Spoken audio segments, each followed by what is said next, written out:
വയനാട്ടിലേക്ക് പോകുമ്പോൾ PV ജോഷില തയ്യാറാണ്. ജോഷില, വയനാട്ടിൽ വലിയ രീതിയിലുള്ള മഴക്കെടുതികളൊക്കെ ഉണ്ടായിരുന്നു. കഴിഞ്ഞ ദിവസങ്ങളിലൊക്കെ മഴക്കെടുതികൾ വ്യാപകമായി റിപ്പോർട്ട് ചെയ്യപ്പെട്ട ജില്ല കൂടിയാണ് വയനാട്. ഇന്ന് നിലവിൽ എന്താണ് വയനാട്ടിലെ മഴയുടെ ഒരു സാഹചര്യം?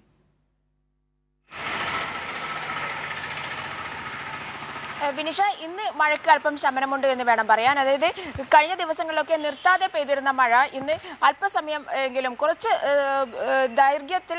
ദൈർഘ്യമുള്ള സമയത്തെങ്കിലും വിട്ടുനിന്നു എന്നുള്ളതാണ്. ഒരു തെളിഞ്ഞ കാലാവസ്ഥയിലേക്ക് വരുന്നുണ്ട്. യെല്ലോ അലേർട്ടാണ് ഇന്ന് വയനാട് ജില്ലയിലുള്ളത്. ഏറെ ആശ്വാസകരമാണ്. അതേസമയം തന്നെ 179 കുടുംബങ്ങളിൽ നിന്നായി 628 പേരെയാണ് വിവിധ ഇടങ്ങളിലേക്ക് മാറ്റി താമസിപ്പിച്ചിട്ടുള്ളത്. വിവിധ ഇടങ്ങളിലേക്ക് എന്നല്ല, ക്യാമ്പുകളിലേക്ക് മാറ്റി പാർപ്പിച്ചിട്ടുള്ളത്. 14 ക്യാമ്പുകളാണ് ആരംഭിച്ചിട്ടുള്ളത്. വൈത്തിരിയിൽ നിന്നും 20 കുടുംബങ്ങൾ ക്യാമ്പുകളിൽ നിന്നും മടങ്ങിയിരിക്കുകയാണ്. അത് മഴ അല്പം ശമിച്ചു, വെള്ളം അല്പം താഴ്ന്നു എന്നുള്ളത് കൊണ്ടാണ്. അതേസമയം മാനന്തവാടിയിൽ നിന്നും 4 കുടുംബങ്ങൾ ക്യാമ്പുകളിൽ നിന്നും വീടുകളിലേക്ക് പോയിട്ടുണ്ട്. അത്തരത്തിൽ ക്യാമ്പുകളിലുള്ള ആളുകളുടെ എണ്ണം കുറഞ്ഞു വരുന്നു എന്നുള്ള ഒരു രീതിയിലേക്ക് മാറിയിട്ടുണ്ട്. കഴിഞ്ഞ ദിവസം 18 ക്യാമ്പുകളാണ് ഉണ്ടായിരുന്നത്.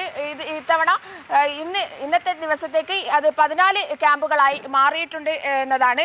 169 കുട്ടികളും 48 വയോജനങ്ങളും 6 ഭിന്നശേഷിക്കാരുമാണ് ഈ ക്യാമ്പുകളിൽ ഇപ്പോൾ ഉൾപ്പെടുന്നത്. 211 പുരുഷന്മാരും 248 സ്ത്രീകളുമാണ്. ഇവരിൽ ഏകദേശം 4 ഗർഭിണികളടക്കമുള്ള ആളുകൾ ഉണ്ട്. എന്നാലും ക്യാമ്പുകളിലെ സ്ഥിതിയൊക്കെ വളരെ നല്ല രീതിയിലേക്കാണ് പോകുന്നത്.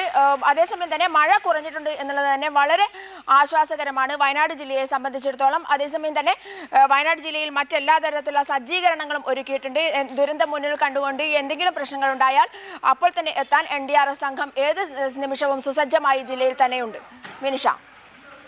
ശരി, വയനാട് ജില്ലയിൽ നിന്നുള്ള മഴയുടെ സാഹചര്യങ്ങളാണ് PV ജോഷില പങ്കുവച്ചത്.